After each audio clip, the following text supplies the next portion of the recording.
Thank you, Jesus. Amen. Thank you, Jesus. Yes. Thank you, Jesus. Thank you, Jesus. Oh, let us pray. Baba, we talk about it. You don't take it lightly. That our tobacco have trusted you with their time. In this short space of time, this 45 minutes, I'm here to ask for our season. Since Matati about tobacco, sparking is a casbullen, and casbullen yes, it does have. And casbullen yes, it don't always tell me some. Sing a rat fiki.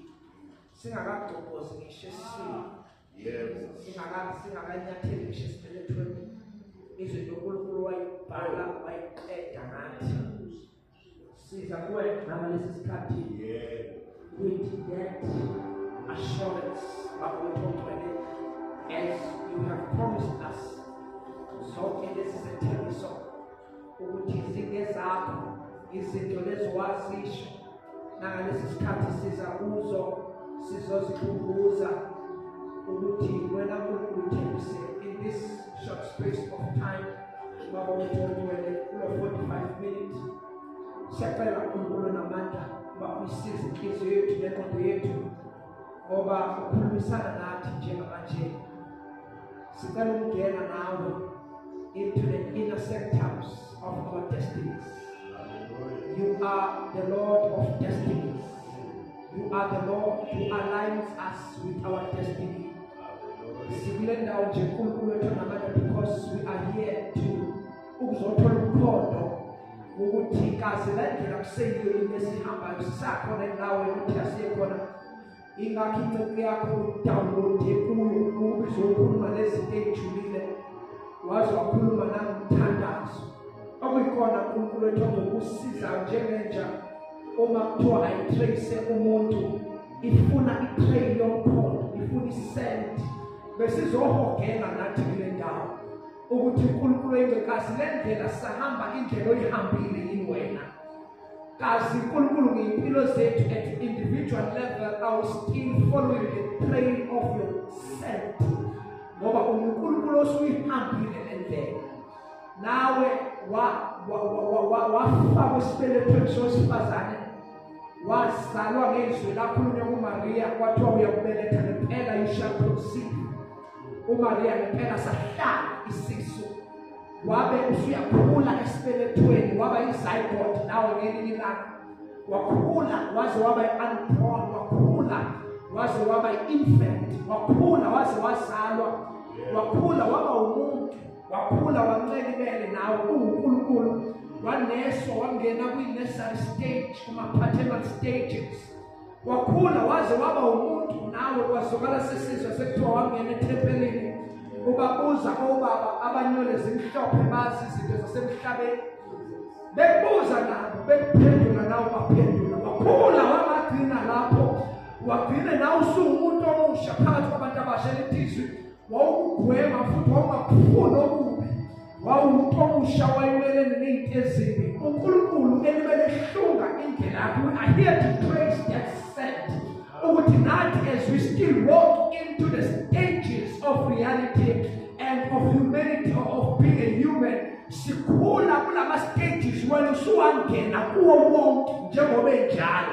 nawe wakwabhekana ney'nkanuko walwa nazo wayinqoba nawe wakwabhekana nokuba utomusha ushiselwa igazi walwa lapho wamnqoba nawe wakwabhekana nokuba iyundi iy'nkanuko zakhe wakuzihlasela walwa nazo wayinqoba nawe wakwabhekana nokuba ignorant komuntu omusha uphila ekubeni umuntu omusha phakathi kwabantu abadala kodwa sizwe imibhalo ithi wawutholakala ulibele useduze kwakhe uJosepha etshena engazathi awazi kodwa noma wazi wawulalela uNkulunkulu watshela indlela zezwe nabazwa uphuli walithwala ungumuntu phakathi kwabantu bayibona inkazimulo yakho unjengosele yedwa esifazaneni unjengosele yedwa uNkulunkulu phakathi kwabantu bakho waba uNkulunkulu wakhulu wavunja phakathi kwabantu nakulesi sikhathi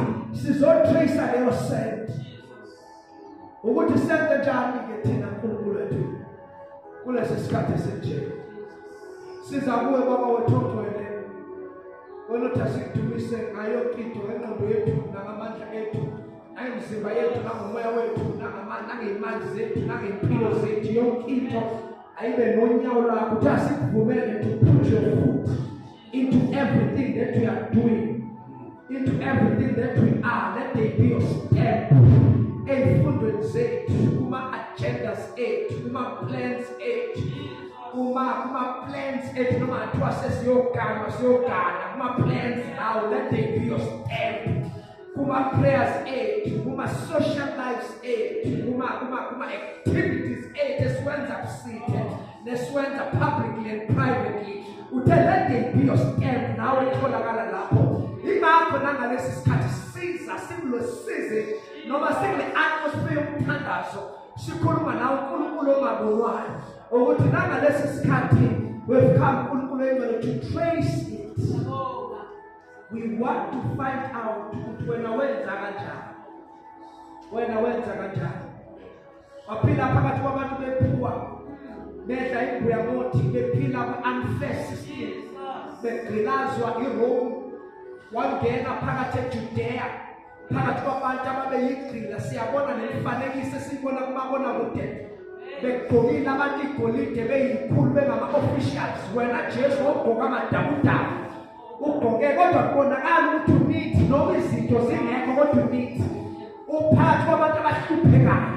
Abanye babephuza utshwala abanye baze babanjwa bephika ngenxa yezimo ababekuzo balethwa abantu abangcono ngoba bona bekwazi ukufihla into zabo lokho bebanjiwe futhi ephuwa oppressed walethwa kwathi nango wesifazane ubanjwe ephika wabonakala uthatha iside lakhe umelani. We are here to trace this izinto ukuthi kazi lokuhlupheka nalokuhlukunyezwa politically and geopolitically akuyona into eqala ngathi nawe wahamba kuleso simo nawe wahlala kwi-society abantu who are subjugated, abantu who are oppressed for centuries and millennia bepindezelwa consistently kusuke kufika amaGreki afika amabuse adlule amaGreki kufika amaRoma nawo namaMede namaPereshiya abantu abapindezele kodwa watholakala phakathi kwabo.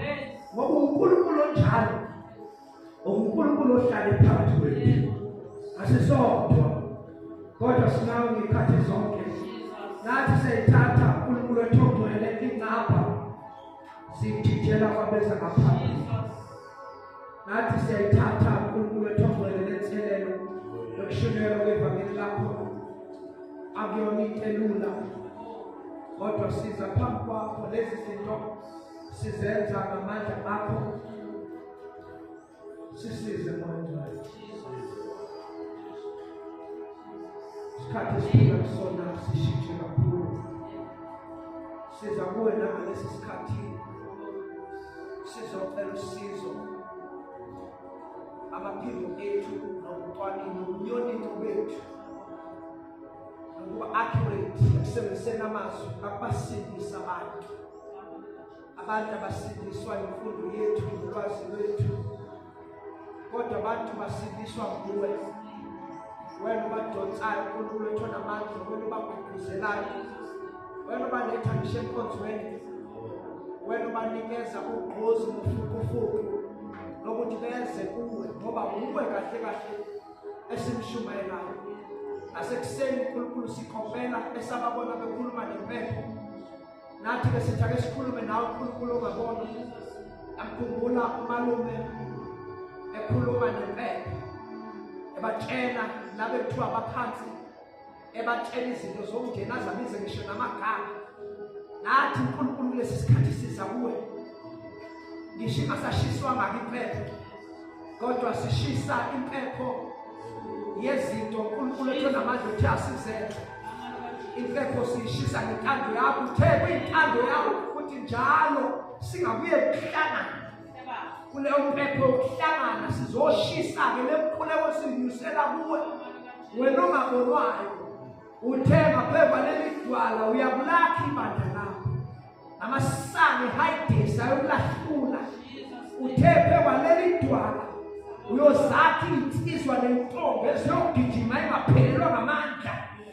insizwa enamandla ziyophelelwa ngamandla kulezi zinsuku zokugcina zifuna isinkwa kufika indlala kodwa labo uNkulunkulu abathemba likuwe linguwe ligawe lithi izwi lakho bayogijima bangaphelelwa ngamandla bokwamkela amandla amasha liyothi ilanga lishisa abantu lingabenzeli lutho bebhubha likhona kodwa kuyovelela ilanga engajwayelekile lalabo abathemba labo likuwe lithi bayobe sebeyalibheka leli langa elikhanya noma ilanga likhona bayobe sebamkela amandla amasha bagijime bangakhathali kunezinsuku uNkulunkulu egcwele likhona ilanga kodwa abantu babhubha likhona akhona ama-systems abekiwe to assist people but the people are perishing even though these systems are established. But your word declares the day that trust in the Lord shall run and not grow weary. They shall develop wings like eagles. They are not eagles, but like eagles, they shall have a form. They shall have attributes that are found in those or that of an eagle. They shall fly and not faint. Ekuseni uNkulunkulu wethu ongcwele iyona kuphela into sifundise yona wathi noma sekushabalele konke thina sinelungelo lokuza kuwe baba wethu onamandla cela usize uNkulunkulu wethu kulesi sikhashana phethe impilo zabantu ishintshwe uhambo lethu lusalude. This is no longer about anybody. It's about you. Njengesoka lishela intombi libele lithi ngiyakuthanda. Noma emzimba phinda kuwe ngakusasa ngiyakuthanda. Noma emzimba phinda hamba uthenga idatha bhala ngiyakuthanda. Njengesoka uNkulunkulu engcwele kuyilona esihluphekayo hluphekela umuntu kanjalo uNkulunkulu wethu empilweni zethu siyakubona libele njalo silandele noma siyaphi noma senza nangalesi sikhathi please open doors in the mighty name of Jesus. Siyabingelela bazalwane manje bakhulunkulu bonke obaba noma obulensizwa Ibelele babsika pastor baba kita wanita kila lagi watu semua pastor semua haleluya kuchi ikameni ya kufela to Christ Jesus sakubeka nokukhonza uNkulunkulu because you believe lethi bambuza bathi Nkosi sifundise ukuthanda. Let's see about Luke chapter number 11, verse number 1. Timothy, will you not teach us how to pray? Lord, teach us how to pray. Salary exactly 35 minutes. Please correct me if I'm wrong. The fellow was around the corner on prayer start at wash their people. Must pray in 30 minutes. Please give me signals so that I will know to move from the platform. Luke chapter number 11 verse number 1 usetholile abeseke asizisikelele kakhulu uma wethu bamakita sibingelela umfasi noSam sibingelela umfethu sithi ethu kakhulu baba ubaba uTifani okhona phakathi kwethu kwaze kwamnandi bazalwa umhlanga nisathokozile kodwa ndinakhulu ngicela nje ukubona niphakamisa izandla nithi haleluya bazalwane siyambonga kakhulu Jesu that he is with us at all times intando yakhe Luke chapter number 11 verse number 1 wathi ekhuleka endaweni esedinile omunye wabafundi bakhe wathi kuye Nkosi sifundise ukukhuleka njengokuba uJohane naye wakafundisa abafundi bakhe. Chapter number 11 verse 1. Thank you so much. Hallelujah bazalwane. Amen. Lithi ngicela ukuphinda nami. Lithi kwathi lapho besondele eJerusalema naseBethfage. No, this is Mark. Yes, sengena kwindawo. Luke chapter 11 verse 1. Lithi ngelinye ilanga uJesu seqedile ukukhuleka endaweni ethile. Omunye wabafundi bakhe weza kuye wathi Nkosi sifundise ukukhuleka njengokuba noJohane wabafundisa abafundi bakhe. Ake sikhuleke. Baba izwi lakho linamandla liyaphila. Linguwe lisenza ukuthi si excel. It gives us excellence. It gives us insights. It liphunzisa izibaba. It makes the ephus bear. Izwi lakho uNkulunkulu engcwele linamandla liyaphila okudlula ukoloba kwamadlanga amaningi. Esiyayisizwe ngawo Lake Victoria uthi umsindo lapha kuzwakala even the humidity all around the place ngoba amanzi amaningi linamandla phezukoloba kwelwandle. Izwi lakho uNkulunkulu liyazamazamisa ihlale laseKadeshi. Lihluba amahlathi aseKadeshi. Lisiphula imsedari yaseLebanon. Yilo izwi lakho okuthiwa umhlaba nezulu kwadatshulwa. Ngawo amandla okukholwa okuqashiswe noma okukhulelwe izwi lakho. Konke uNkulunkulu engcwele kubanjwe ngamandla ezwi lakho. Izwi lakho uNkulunkulu elenza senze sibonakale noma sibone ukuthi ayikho enye into that can match you with in terms of power and excellence and divinity. Be with us namhlanje kuseni as we share your word. Bazalwane ngaphandle kokupholisa amaseko, we don't want to waste your time. uNkulunkulu wethu is always generous. uNkulunkulu wethu is always kind. uNkulunkulu wethu is always with us. After a period of time behambe naye Jesu abafundi bakhe kuthiwa kuba khona yedwa ayinabo bengayibonanga kahle.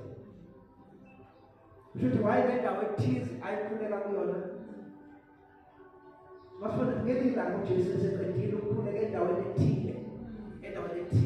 Please note ukuthi endaweni ethile ithi omunye wabafundi bakhe weza kuye. Uma eza kuye uthi Nkosi sifundise kusho yena uyedwa. Masifunda la ngokomthetho yesiZulu lesingisi. Umuntu oyedwa oza kuJesu uthi sifundise ukukhuleka. There is a woman bazalwane ngihlangeka kakhulu naye empilweni yami. Ngibona nje enza izinto. Angikaze ngibone ecela imali kumuntu. Angaze ngibone eboleka imali kumuntu. Angikaze futhi ngibone engenayo imali. Very strange. In all iminyaka ngihleli naye akaze abe ku situation where akanayo imali. And uma echaza yena uthi wathi mase kushone umyeni wakhe noma before even that. Uthi ngathandaza Nkosini. Athi uNkulunkulu ngicela ungiphe imali ukuze ngingenze ezinye indlela njengowesifazane ukuthi ngithole imali. Uthi after the prayer impilo yakhe sekusho mina akusho yena sekusho mina kaze nangosuku olodwa ngimbone eswele umfelokazi lona. So enye yezinto engayinothisa ngayo ukuthi okumama umthandazo. Mawuhleli kwakhe awungayi efrijini kungayiwanga emthandazweni. Kwakungadlili ungakathandazi. Kukhona ukudla kusefrijini. Zikhona zonke izinto endlini kodwa yonke into ekuseni ngo3 uzwa ngayo. Ngo12 uzwa ngayo. Consistently. Uthi sikhumbuzo angihambi inyanga, angihambisa ngoba nawe uyabona kaze kuhlatshwe umphola egcekeni. Futhi akunandoda. Ngeke nje memthandazweni.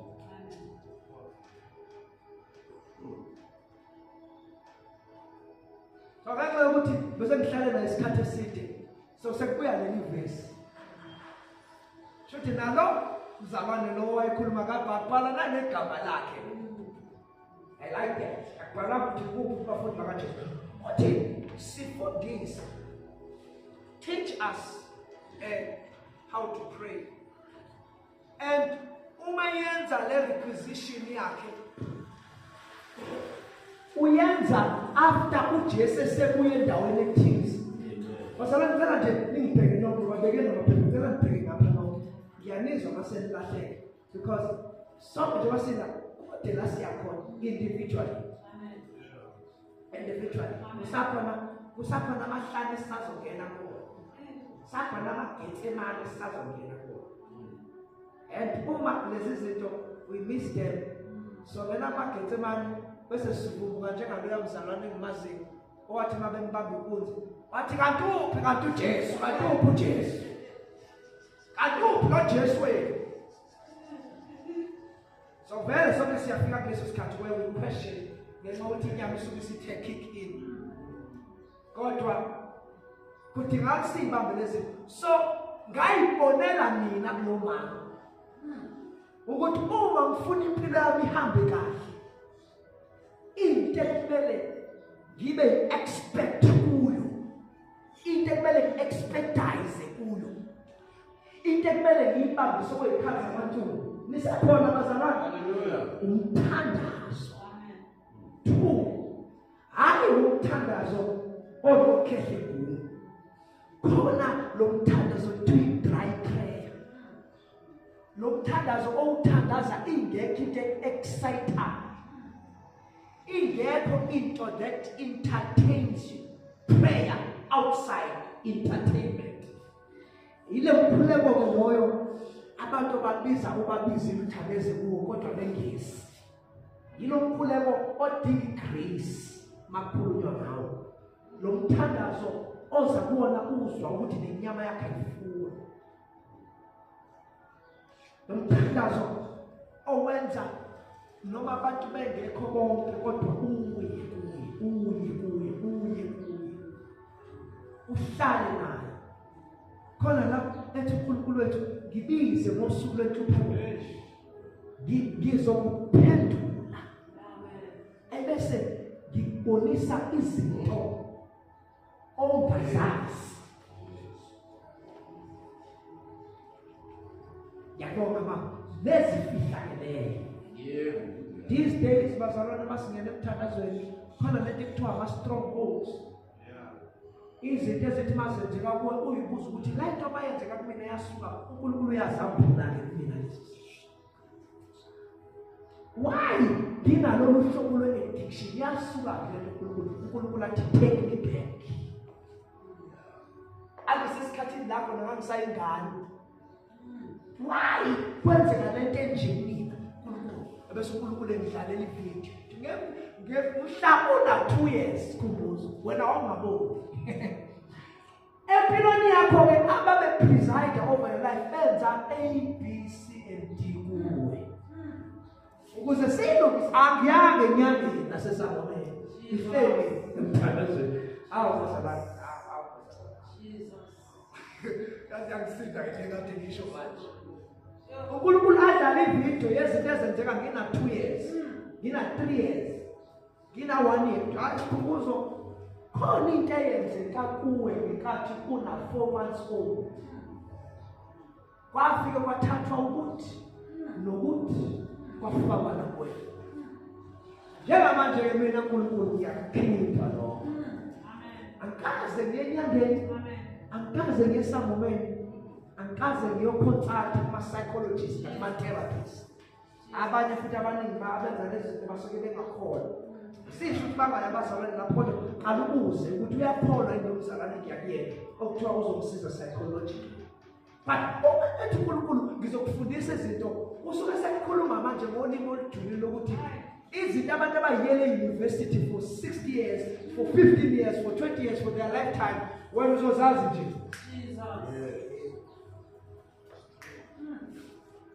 And uNkulunkulu wethu kuthiwa is omniscient, omnipotent, omnipresent. He knows everything. He is all the power, and He is everywhere all the time, same time. Okusho ukuthi ayikho indawo la uNkulunkulu engekho. Even nasesikhombweni uNkulunkulu ukhona. Kwahe ukhona. Isikhombho bazalwane. IBhayibheli is an analogical book. Mangithi it's analogical. IBhayibheli lingakhuluma ngesihlalo lize liyoqeda likhuluma ngesihlalo kanti alikhulumi ngesihlalo. Uya university uyodadisa isihlalo kanti ususele. IBhayibheli lingakhuluma lithi uNkulunkulu njengedamu lamanzi elithwala amanzi linikeze wonke ama-reservoir anikeze wonke bese beyaphila abantu. Uhambe wena e-university uyodadisha idamu namanzi H2O kanti bengakhulunywa ngamanzi. Uzugcina usuyiminister yamanzi, ugcina usubabhabhadisa ngamanzi, ugcina usuwumzalwane wamanzi kanti hayi usuyilahile. It was analogy. Bekusetshenziswa ibonakaliso ukukusiza nokusenyameni to understand ubani uNkulunkulu. Kodwa uNkulunkulu akekho uthi kwafika isivunguvungu kodwa uNkulunkulu akekho isivunguvungu. Kwafika umoya ovoloba ngamandla kodwa uNkulunkulu akekho. Kwafika umlilo. Ingakho abanye babesenza sithi uNkulunkulu ngumlilo odlayo. Babhizi manje balayitha imililo. Babhizi bashisana nemililo abanye baze bathokana ngogesi. Umuntu afika afaka ibhethi la emzimbeni ebese ethi wozani ngibeke izandla abashayi ngogesi abantu bashayi ngogesi onyaka wathinde kashonile kuthiwa amandla kamoya kanti hayi useyilahile akekho uNkulunkulu ugesi noma operator njengogesi kodwa akekho ugesi. IBhayibheli it's a very analogical. Makuthiwa analogy ukhuluma ngama-parables. I-parable it's an earthly story with a heavenly meaning. Uthi ngikhuluma ngenjodana yalahleko, ngikhulume ngamanzi, ngikhulume ngenkomo, ngikhulume ngezimvu kanti angikho emveni. Ngizama ukulanda wena. Manje abantu abaningi basala kulezi zinto ngakho masihlaba sithi igazi lemvana. Abantu bahambola imvana bahlaba imvana. Kanti asikho emagazini naseyimvaneni. Besikhuluma nje nge-analogy. Futhi igazi kaJesu mawusiza sithi ngegazi kaJesu asikhulumi ngoketshezi olubovu. Igazi kaJesu is spirit. Asikhulumi ngoketshezi abantu baqala manje bayisike ile nto eyenziwa abaprofethi ngesikhathi ka-Eliya. Bayisika bathi uNkulunkulu futhi asikhuluma ngoNkulunkulu sithi kwesa umsindo nokuduma namandla. uNkulunkulu akekho emsindweni.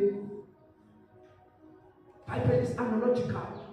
So kuhleli noNkulunkulu was commissioned kuhlala. uNkulunkulu drops these things into my spirit isikhathi sami sesiphela. Uthi kunabantu abahonwe lezimhlophe phakathi kwethu. Uthi all these men and women that are gray hairs, they are a matter of study. The second bazalwane. Amen. Phela nihambe nami ngoba lethe ngiyiphathisela eyeni. Amen. Eyeni bazalwane. Jesus. Eyeni. But all these gray hairs that we have, bonke labantu abakhulile phakathi kwethu, kufuneka size kubona namaphepha namapeni and study them. While somebody bephuma beya ema-university, wena hlala ngono lezimhlophe and study.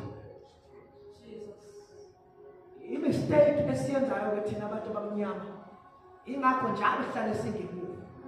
We miss it. Sikephi isidingo sokuthi ngenza amaphutha enziwe ubaba kodwa ubaba wami ngihlala naye daily. See, ngisayaphi mina kuleya mgodi angene bona kungenile nophuma. Kuba zongitshela ukuthi ungasaya. So why mina ngisaya?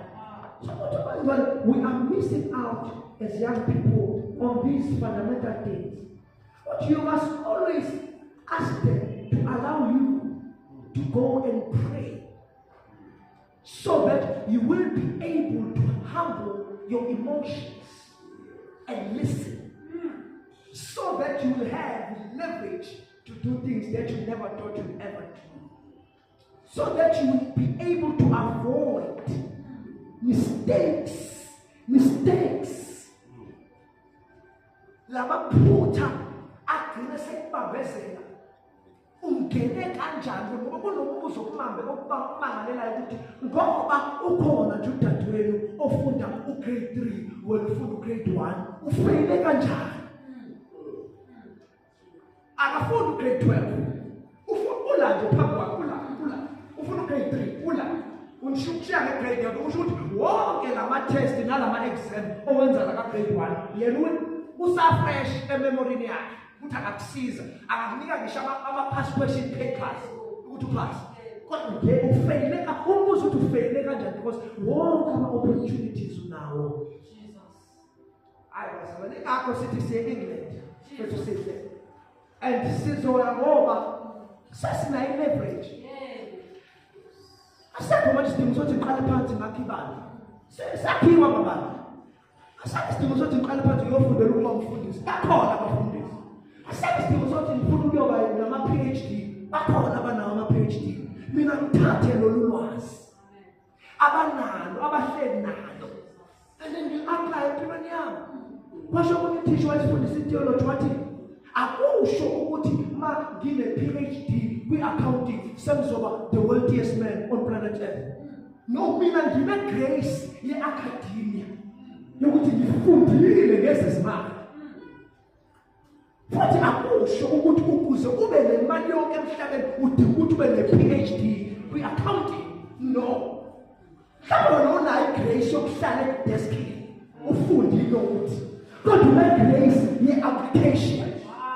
Okusho ukuthi ade wahlangana none-PhD nawe yena he or she will be the praise and when you will be the master of application. Yes, into lezi abantu abaningi abayilahlayo ukuthi why ngisayoqala phansi sebekhona uma kufika ibuko sezi-inventiwe ibuko akusekho ukuthi ngizoqala ngakho ibuko nami ngithi ngiyayi-invent. Mina okwami into engayenza manje ukuthi okay lezi ibuko zakhiwe ngeplastiki nange-lens or yona i-lens futhi noma i-glass bese kwafakwa i-coating yegolide. How can I take these glasses to the next level? Bese ngithi mina angeke ngizakhe with material things. Ezami zizoba electronic noma ngizakhe nge-nanotechnology. Nisekhona bazalwane? Ezami angeke isaba ngeke isasinzi ziyasinzi zine-weakness lezi yokuthi ziyasinzi. Mina ngizokwakha ibuko okwazi ukuthi umana nje ucikhize la on your left hand bese ziya-clearisha la emehlweni akho ungayigqokanga sengiyisa kwelinye izinto. Awuzame ngiyanizidingisele ngiyakholekile nani ngakholeka bazalwane kodwa ngiyarikhoda ngiyibamba ku-YouTube. You must always ask them. Ngoba when you are still young ubaqele ukuthi abakuniki ithuba lokuthi uyidigesta lento abayishoyo. Ungajahi ukuba kwi-situation where you are always quarreling with them because they know anything benza babe nodlame ngaka babekuphuza ukuthi bayabona ukuthi you are headed to a plain wall, no shines. So manje ingakubona naye nolaka lokuvimba kanti nawe uyaza bese bayaphuza uthi so that you will be able to silence your youthful energy in prayer. endaweni yomthandazo uthi uNkulunkulu nansi inyama yami izama ukungidayisa sengifikile edlelweni kodwa ifuna ngaphuzi abakhona bazalwane ukufika kwi-answer kodwa i-answer igcina ingasakusebenzeli ngoba ufike kuyona wangayenza into ekuthiwa yenze. Uma sifika edlelweni bazalwane, uma sifika kwidlelo sifike singene ngomnyango la kaJesu kuthiwa siyangena siphinde siphume bese siphumana idlelo. Idlelo ukulifumana kwethu is not enough. Kusho ukuthi ukwazana noJesu is not enough. Ufuneka ukuthi ungene kuleli dlelo because it's a swimming pool. I can analyze it in the swimming pool. Nisiyakhona bazalwane. Masungenile kule swimming pool akukho enough nomngena. Funeka luphuze kuleli dlelo. Idlelo lingabe lisaba lapha kodwa liphile ngaphakathi kuwe. Amen.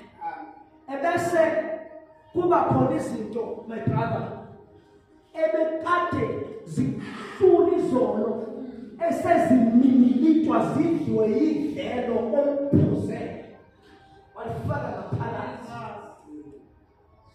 Mase lingenile idlelo elinguKristu Jesu lingena ngaphakathi kuwe lidle yonke lento eyenziwa kuwena yenziwa abantu abangakholwa. Amen. Ebese ubonakala uhamba ngegrace. Igrace enza abantu abakhule nawo bethi unakumanga sikhumbuzo bonke wena wakhule eplazi. Abantu abakhule eplazi abakwazi ukuba nje. Awukwazi ukuthi wakhule eplazi wena nje. No, siyazi breed yasemlazi.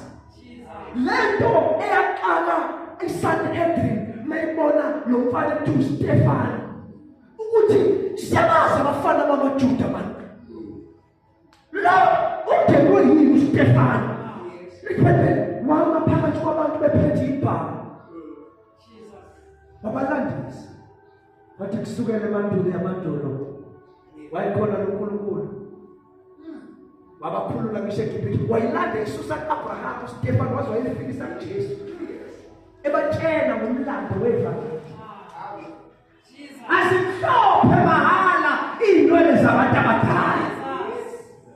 Asimhlophe mahala ngoba naye uStefan waba in error. Bamtshela uPeter bathi hayi Stefan hambe uyosefa amatafula mfana akakabi isikhathi kodwa washo ukuthi unezilo Stefan. Unomlilo aphakathi kwethu. Manje lo mlilo uyingozi babe ngekho abantu abadala ngoba uphilisa ukukhatha nokufa ufa isikhathi singakafiki. Hamba wena zinto right na kodwa manje ivangeli lost.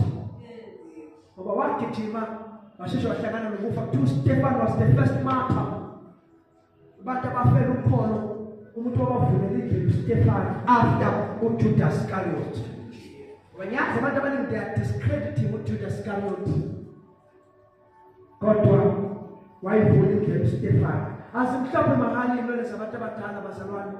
They are a matter of study. So izinto uNkulunkulu ayishokini lezo izolo. Now when we read the word of God, bazalwane sonke sibhekeni apha ngiyacela bazalwane ngiyacela sonke sibhekeni apha. In Luke chapter number 11 verse 1, the Bible says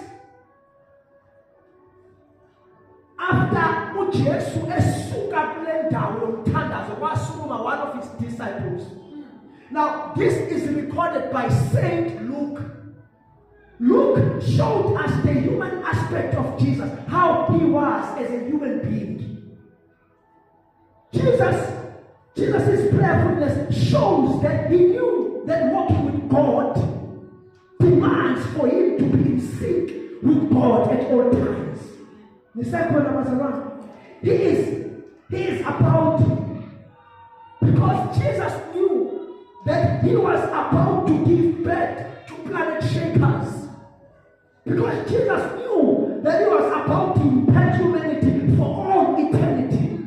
Because Jesus knew that he was about to impact humanity for all eternity past and eternity futures.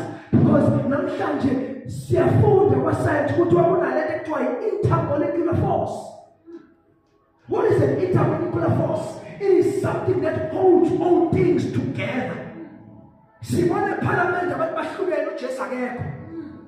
Sibona emasontweni abantu bahlukene uJesu akekho.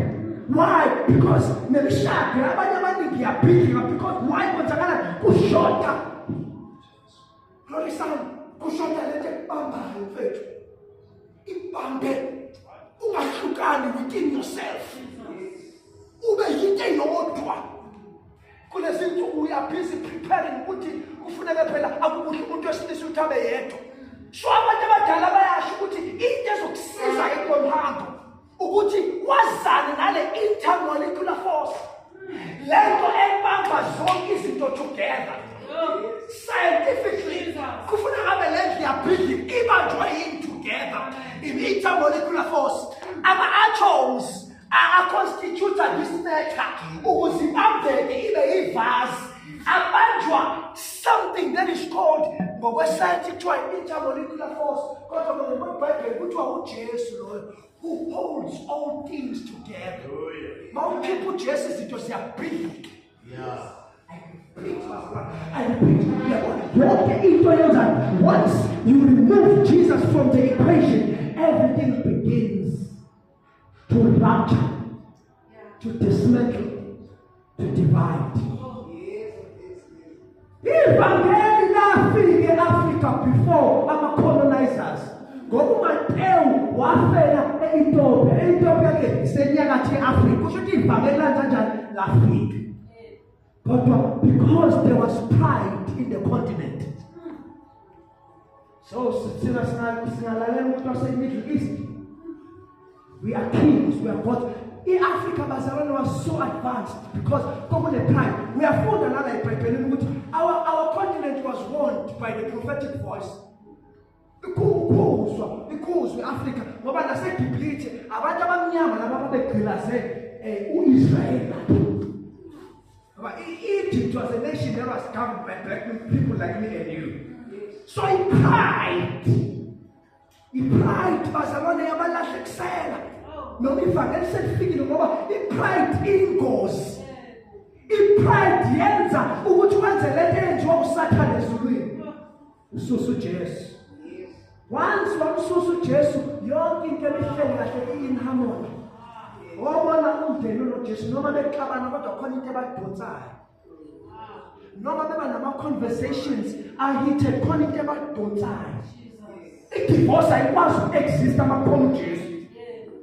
Ayingalithuba ngoba bathi yadonsa umshona le kube ngathi khona ilastikhi.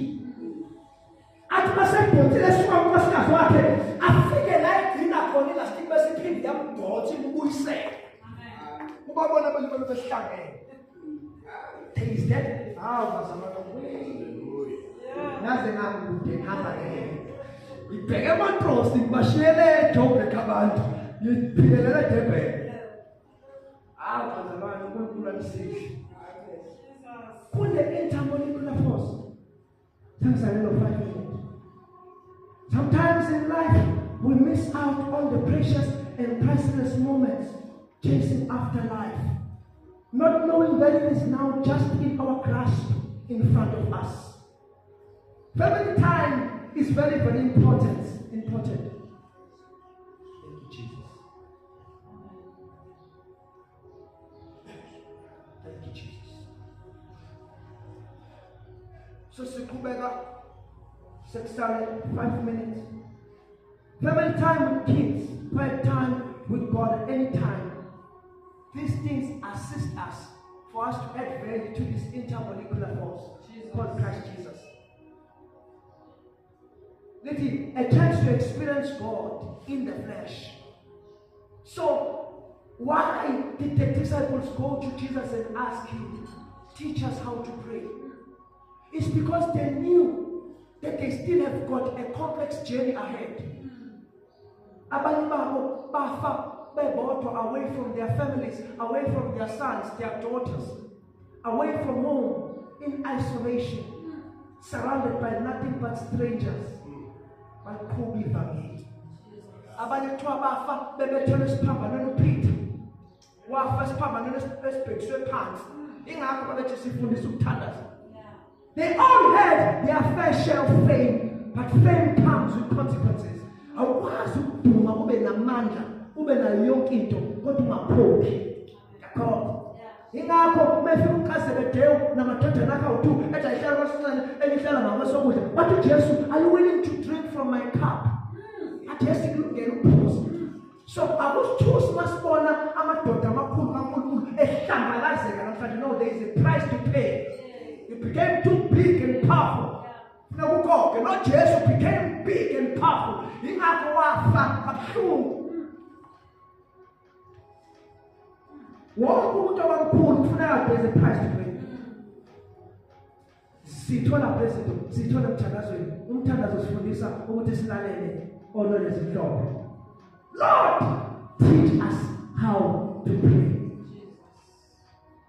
In these life-defining moments that God blesses us with, in the midst of all lifetime dilemmas and atrocities, please don't miss out. Your life is your journey, your own path that will be a recorded testimony for many who shall succeed you. Take your time, explore Jesus. Khula kuJesu. Muhle mnambithe. Nesikhona bazalwane. Amen. All this is achieved through prayer. Deep prayer bazalwane. Bazalwane ngithethe ngisayothandaza.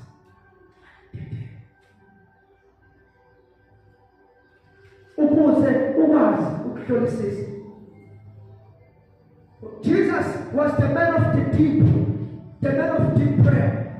But prayer will not help you unless prayer is coupled with your vision. Jesus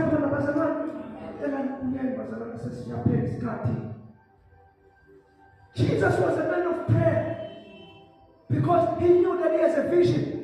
Every day he will remind the disciples and say, every day. But he never left love for them.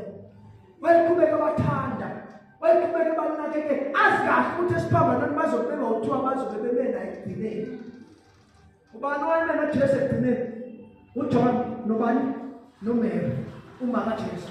Ingakho imama bheka indodana. Indodana bheka umama. A very isikhathi bazalwane esithima kulesi sikhathi sinothisa even no Mary sengiya summarize uMary wayezalwa iprince leyo babakhe yashona wasala uMary esala nomyeni wakhe oyenzela umusa kuthiwa akamthathe ukuze uMary abe nendoda ngoba ngalesi sikhathi umuntu esifazane wayeproperty umesala eva ubabakhe lendoda yaqala yamdespise uMary yambukela phansi kuthiwa lonke ifa lalibhalwe ngoMary kodwa kwaphoqa ngoba ngalesi sikhathi umuntu esifazane wayeproperty ngamanye amagama umuntu esifazane wayetrade wayengenaveli wayengenazo ingakho naseBhayibhelini singezwa into eziningi ngabantu besifazane kodwa khona lezo zinto ezingama life defining moments anga-ignorate okuthiwa abavangeli bokuqala kwaba abantu besifazane kodwa ukuthuna livulekile kuthiwa bafika ophetha bangayibona lento wafika wangena owesifazane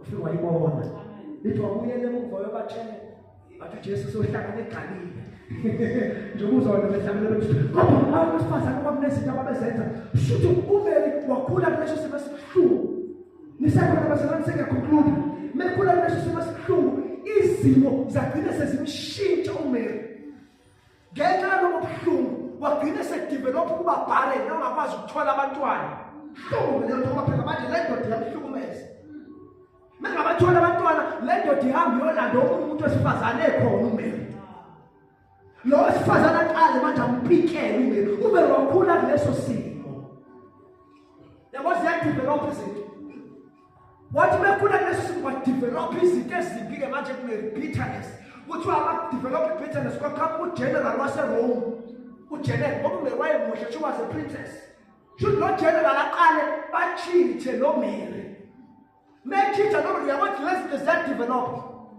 waqala uMary waba nama-love affairs esemshadweni kulesi sithembu lesi angasifuni. Meba kulento le kusho ukuthi lo general aqala influence uMary ukuthi ahambe ekhaya ashiye umyeni wakhe because vele la uyahlukunyezwa. Le general iqhambela uMary amanga kusho ukuthi uMary agcine seba kwisimo laphona esewumuntu wesifazane no-promiscuous. Ukuba promiscuous kusho usiyayivulela nje wonke umuntu wesilisa. Isimo sadevelopha samenza wagcina sewumuntu onjalo. So wagcina sekwaziwe indawo yonke. Lo baba lo athandana naye wagcina bazalwane esemheha waphumeka mephuma out of the covering of home. Sebefikile ezweni lekude la uMary la angazi khona kuthiwa lo general wamjikela. Kuthiwa wamrape. Neqeda ukumrape waqeda watshela amabutho ukuthi ugeneral wathi wonke washintshana ngaye. So uMary wagcina sewumuntu wesifazane onjani okugqitha. Mabaqeda ukumrape, guess what happened? Wakhulelwa. Ekhulelwa angithi into abantu benza njalo shuthi bamshaye igcina isifa ngale ngane sesiswini ngenxa yenhlupheko. Wagcina uMary seyinikela empilweni yokuba yiprostitute. Yabona iyadevelopha leyo. Yabona iqale ingakho umuntu ophuza utshwala ngamele ukuthi umzele ngobuso ngoba umazi ukuthi usukaphi azaphuza lo butshwala. Umuntu odlisonga umazi ukuthi usukaphi. Ingakho kudingakala ivangeli ukuze limhele ivangeli asuke kulezi zinto ngoba sekunothunge lwezinto eyilibele zenzeka kuyena eyimenza ukuthi agcine seyilesi silwana esona. So uMary wagcina sekuleso simo sokuba yiprostitute kodwa ngelinye ilanga kuthi uJesu wayevakashele enye indoda umFarisi. Bevakashele nomuzi bangamnikeza amanzi uJesu, bangamnikeza kudla, bangamnikeza baningi oMary uJesu ahlangana nabo. But kuthiwa uMary waqoqa imali yokulala nawo wonke amadoda elala nawo. Wayikolekta le mali wathenga amafutha. Shuthi njalo menza le mali kucansi eqhathaza amafutha. Befika uJesu la kuthiwa uMary angene naye. Baqale abaFarisi abantu bazalwane ke lapho. Bazalwana ngaleso sikhathi bathi uyamazi lo. Siyamazi. Bathi bayamazi nje ngoba bayamazi vele. Bathi siyamazi. Uyazi Jesu ukuthi balohlele inyaweni zawo. Ukuthi uMary wakhipha amafutha akhe lawo awathola esonweni. Owagcobe enyaweni kaJesu. Waqeda wathatha inwele zakhe. Wamsula inyawo. Maphazwa ngolimi lwesiHebheru kuthiwa the lowest level of a servant in a man's house is the servant that washes your feet. How much more? uMary ezothatha amafutha ealabasta awathele inyaweni zikaJesu angaqini lapho athathe inwele zakhe amsule inyawo. Wathi uJesu wekunina lonke who is the greatest? Kama khona abantu abakweletayo bekweleta umuntu uba over grateful kwathi uyilo kweleta kakhulu wathi ngihlulele kahle. Ivangeli lithi ukuthi sibe nesineke ngoba sibazi abantu bakhambaphi. Asibazi benzani njengoba behlelo otshwale nje bazalwane ziningi lezi kade kuhlangana nabafana bedlula uthi kwenza lezi nabafana uhlangana nabo amongst them khona abamolestiwe njengoba bephethe amabhodlela ophila khona amolest over and over again. Omunye uthola umsebenzi badlala naye emsebenzini over and over again. Omunye wangena enkonzweni kwenziwa izinto eziyihlazo kuyena enkonzweni njengoba bona beqashe kuphila manje kunezinto eziningi esezenzakele kulabantu. Ingakho bathi abafundi Jesu washo omunye mama wathi sikhumbuzo leli ivangeli elizosala nalo mfana inzima indaba yokukholwa kulesi sikhathi sikhumbuzo nizosala nenselelo. Kusho mama umdala lo kade ekhuluma ngaye eqaleni wathi nje bazosala nje imali ivangeli sikhumbuzo nisele nenselelo. Waye waba ankaze libe yisoka kodwa waba yisoka elifika lizoshela intombi esilinyazwe yisoka elifike ngaphambili. Yonke into erongo yenza uyakhunjwa ukuthi wanomthokoziswa ngenza lento ongenza yona. Ukhathaniswa nomuntu ofike nemuva. Bonke abafowethu abafike benza izinto ezirongo endlini kaNkulunkulu namhlanje we-asafari ngizono zabo. Uthi ashumayela kuthiwa ngake ngakholwa mina for 10 years kodwa kwenziwa ukuthi nokuthi mina uthi angiyokholwa ngiyokwenzani enkonzweni. Kodwa hayi ngoba sithunywe bafethu ukuthi sizokhonga. Ngoba fika emzini wendoda ukuthi uzokhonga Uzokhonza enye amantombazana akhe kanti le ntombazana ye7 wo6 asedlale bonke abafika njengawe. Sekuselele. Kanti futhi yona lo sengayo. I-treatment yakhe angeke isibe lenient kuwe ngoba bonke laba bo6 osisibakhe kudlale babuya emshadweni bo6. Babuya neyilonda uzolobola le7 naleyo magcina. Sibandla kaNkulunkulu sibhekene naleyo nselelo bazalwane. Ukuthi siyoshela abantu abalinyazile belinyazwa abafowethu idlalifa kunye nathi embusweni wezulu ngoba ashintshi isibongo bazalwane noma kuthiwa ngiyogada udilika jele kuyothiwa sikhumbuzo shezi uyajaje udilika jele ashintshi isibongo akashintshi ukuthi from being umntwana kaNkulunkulu noma enzeni ashintshi hayi wena sikhumbuzo nje uyakhona wafika umfundisi la kule ndawo wenza ukuthi nokuthi uzositshela ngoJesu manje ukuphi wena kwafika incelo ukuthi la yenza ukuthi ufika wena uzongena kulezo ikathu ukubukwa ngaleso scrutiny yonke procedure oyenzayo uphathaniswa nale ncebo afika naye wafike nje nawe afike kind khuluma ngesilisa eloquent ingakho bethu abafundi bakaJesu sifundise thandaza so that we can be able to show abantu ukuthi asizile thina ngaleyo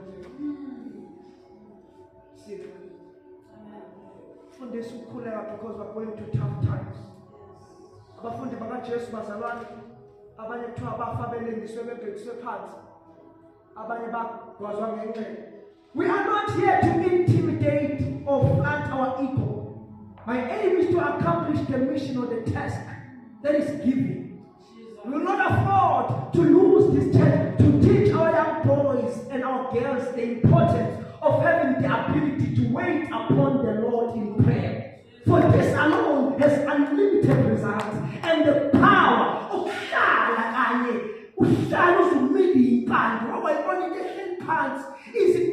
develop abantu uhlale kuNkulunkulu. Yena mkhawulo abafundi sebehambe naye iminyaka emithathu bamcela. But sifundise Jesu. Sifundise ukuthandaza. In conclusion, brother, today we know that our people have become slaves and enslaved by dopamine, addiction, and complex kind of addictions. The very concrete reason ebenza bahlale esonweni banezizathu ukuthi njengoba ngineyintombi ezo4 ngiyazi ukuthi ngiyenzani. Njengoba ngidla imali yabantu kufanele ngabe ngiyabasiza ngabasizi ngiyazi ukuthi ngiyenzani. Uzokhuza mina nami noSirra Maphoso uyayidla nje mina uzongikhuza ukuthi ngiyekeleni. Kodwa zonke lezi zinto zenza kuyadebate kuyahlekwa abantu bayaqeda ukudebate lapha eParliament bamboyidlela idina bayaqhubeka abantu liyasuffer at grassroots level. Kukhanda umthetho ngoba njengoba bephile nemzimeni la kwipoverty ukhatheka nomthetho. Wena mawenza isono la isilingana nalo osenzile oseParliament akaboshwe wena ngoba uconnected une publicity wena unayo ngene itoxin ukhanda odilika nje icriminal record nje ekhanda lakho umuntu ukutshela nje kuthiwa wena isibhekele kuseyigibeni ungene nje. It changes everything about you. It fuels anger. It fuels anarchy. This is when bazalwana abantu bahleli poverty. Another thing that I want to share with the church namhlanje ukuthi poverty is genetic. Ukuhlupheka isikhathi esithi qinisa ingene egazini lento okuhlupheka umoya. Ingakho uNkulunkulu wathi babakhipha eGibhithe waqala watraina for 40 years ekhipha leli gciwane. Kwenza show ukuthi wonke umuntu oyekhona eGibhithe afike eKenani ngoba kunalo moya wekuhlupheka. Poverty is something that can even affect your genetic code, DNA yakho. Thina sidla iplate encane nje sale ise wena usudla kangaka sikhumbuzo kanti sikhumbuzo uyazi ukuthi ukhambe kuhluphekile. Wena udla nje uthi choko ubeke eceleni uzukushiya yena ucabanga ukuthi ebusuku alikheli iplate azokuthola. That is why mena akadli njengawo. Impilo yakhe icabangela ikusasa ukuthi igazeli iplate wena uyazi vele ukuthi kwi abundance.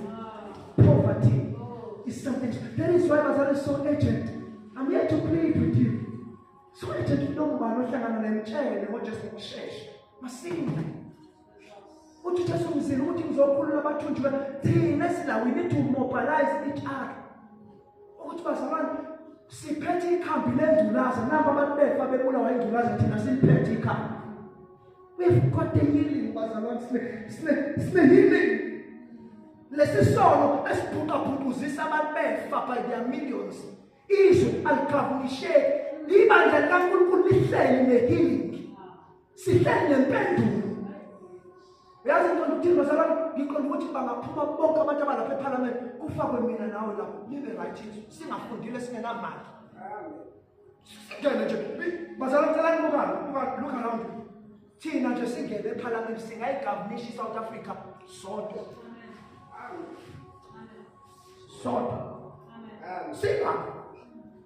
Siba mena hayi bazalwane seku6 siyamemezela ezweni lonke wonke umuntu amadoda namadodakazi akakiwe emthandazweni kuvale ukufa ngale ndabeni nangu SABC nangu president sihle maduna kuthi amadoda namadodakazi akangivala ama-TV manje siyathandaza. uNkulunkulu akakwazi ukusebenza engathandazi akasebenzi ngoba kudibeyitha kodwa ulinde ukuthi kuthandazwe. Bazalwane ziningi izinto. John chapter number 14 Isaiah number 53 uthi uNkulunkulu ubani okholiwe umyalezo wethu. Isaiah 53, please go and study that book.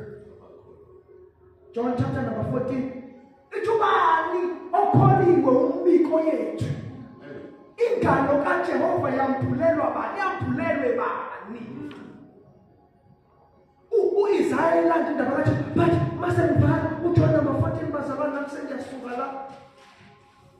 uJohn chapter number 14 uthi inhliziyo yami ingakhathazeki kholwani nikhona nawo baba ongithumileyo abesethe ekhaya kababa but neqhubeka nayo le ncwadi uthi ukhona umoya engcwele kuthokozeleni bakufana ukuthi uJesu uhambile ngoba mefika ezulwini uzothumela usizo.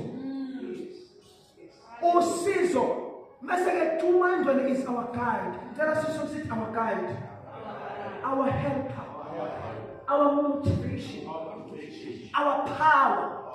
Umoya engcwele umsebenzi wakhe the all-knowing spirit. Ayikho university enolwazi odlula umoya engcwele. Ayikho experience enolwazi odlula umoya engcwele. Ayikho anointing le abantu abahlalisa lezinto engaphezulu umoya engcwele. Amandla ingakho just all power on heaven and earth is upon me. I've given you. And I said to go out to the whole world and preach the gospel and know that I am with you always. Bafele Kostin, Hebrews chapter number 11 verse number 13 bazalwane sengisukile uthi bonke laba bafele Kostin be-20 asikhumbuzo e-England baphila isikhumbuzo ezofika ku-50 years luthi England 60 years luthi England naba bebuzwa ngo-2025 bathi isikhumbuzo wala uthange e-England doloni England luthi unkosikazi wakho unkosikazi wakade wakhuluma ngayo doloni ima kodwa baqhubeka kakhulu. Baba siyabonga izwi lakho linamandla liyaphila kubeka uNkulunkulu othemba lokwakha ibandla lakho kwakha izindlu zakho kwakha abantwana bakho and assist us in everything. Thina uNkulunkulu sithemba wena uNkulunkulu ozowenza umsebenzi omangalisayo ngempilo. Phinde uqinise abazali bethu ekuseni lesaqhuba ukubona guiding and leading all these different kinds of personalities, characters in our midst. We pray, O God, that we empower them, give them the strength and the wisdom of how to apply protocol in this Victorious Restoration Church International. This is a very interdimensional church that is governing very dynamic people. Sinabantu banjengoba Nkosi, obaMakiti, obaMthifana, oBusisi, oSibusiso, oKiyabethu, oRorisana, oTsomofatso, oMaMakiti, oBafana. These are very dynamic people. Abazokunyakazisa umhlaba. uNkulunkulu namandla ibayilawo mandla aphila ngaphakathi kwethu thina sonke asigcina sihlangene. sibonile imishado ima ngoba inawo phakathi.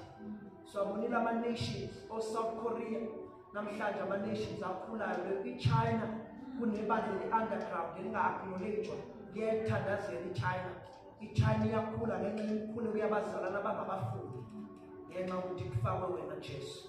Nangalesi sikhathi Baba wethu ongcwele siza kuwe ukuthi alenzele izwi lakho empilweni zabantwana bakho. Imati yabonyana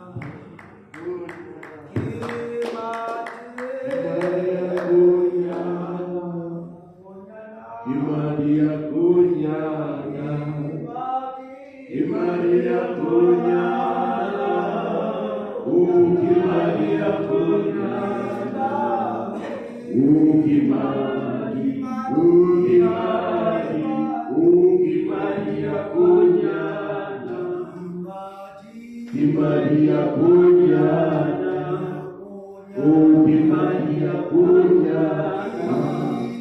Maria